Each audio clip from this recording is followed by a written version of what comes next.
got so much more.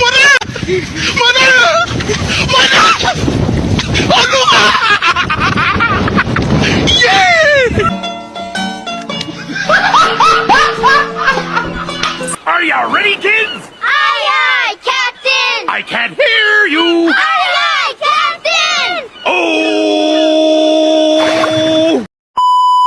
Wira usaha pengolahan makanan khas daerah yang dimodifikasi.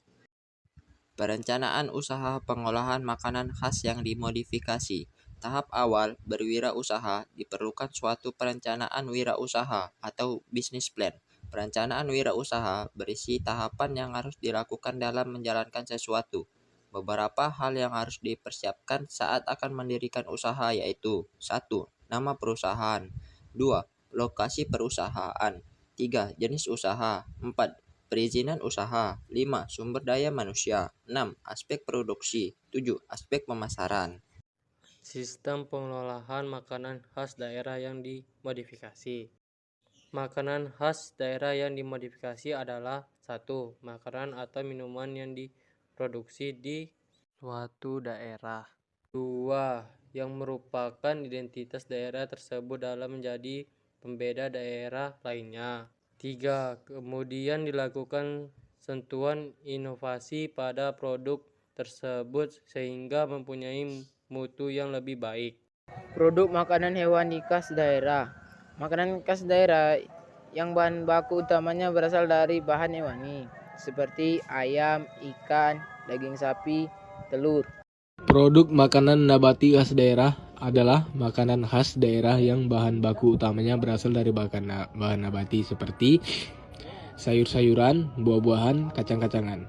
Produk makanan nabati khas daerah jumlahnya sangat banyak di Indonesia. Hampir di setiap daerah mempunyai banyak makanan khas daerah yang berbahan baku nabati. Beberapa contoh produk makanan khas daerah hewani yang ada di Indonesia adalah misalnya asinan dan mochi. Ketiga produk ini juga sudah cukup dikenal di Indonesia, tapi inovasi terhadap produk ini masih bisa terus dilakukan, baik inovasi produk maupun kemasannya. Perhitungan harga jual makanan khas daerah yang dimodifikasi. Harga jual. Harga jual produk adalah sejumlah harga yang dibebankan kepada konsumen yang dihitung dari biaya produksi dan biaya lain di luar produksi seperti biaya distribusi dan promosi. Biaya produksi adalah biaya-biaya yang harus dikeluarkan untuk terjadinya produksi barang seperti biaya bahan baku, biaya tenaga kerja, dan biaya overhead. Secara umum, biaya overhead dibedakan atas biaya overhead tetap, yaitu biaya overhead yang jumlahnya tidak berubah walaupun jumlah produksinya berubah. 2. Biaya overhead variabel, yaitu biaya overhead yang jumlahnya berubah secara proporsional sesuai dengan perubahan jumlah produksi. Metode perhitungan harga pokok produksi dibuat dengan dua pendekatan. Full costing, memperhitungkan semua unsur biaya produksi yaitu biaya bahan baku, biaya tentang kerja produksi, dan biaya overhead, serta ditambahkan dengan biaya non-produksi seperti biaya pemasaran dan biaya administrasi dan umum. Variable costing. Pendekatan variable costing misal memisahkan perhitungan biaya produksi yang dibentuk variabel dengan biaya tetap. Biaya variabel terdiri atas biaya bahan baku, biaya tentang kerja produksi dan operasi variabel ditambahkan dengan biaya pengemasan variabel dan biaya umum variabel. Biaya tetap terjadi atas biaya operasi tetap, biaya pengemasan tetap, biaya administrasi tetap, dan biaya umum tetap. Penetapan harga produk secara teori dapat dilakukan dengan 3 pendekatan. Pendekatan permintaan dan penawaran.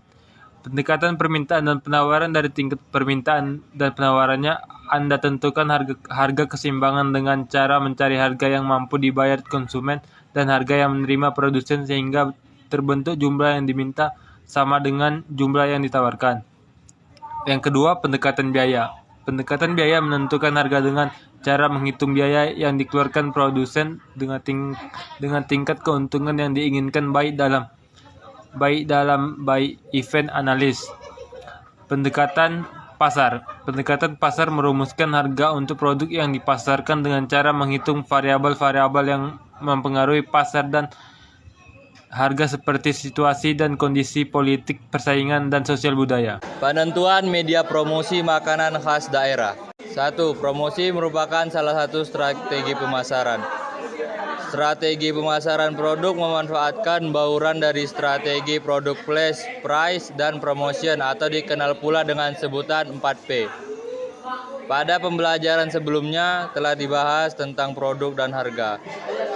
Kesuksesan suatu produk di pasar tidak hanya ditentukan oleh kualitas produk dan harga yang tepat, melainkan juga tempat penjualan dan cara promosi kegiatan dan media promosi bergantung dari pasar, sasaran yang merupakan target dari promosi tersebut, dan tempat penjualan produk dilakukan.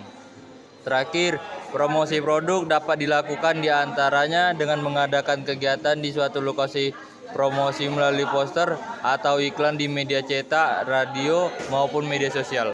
Tujuan produksi.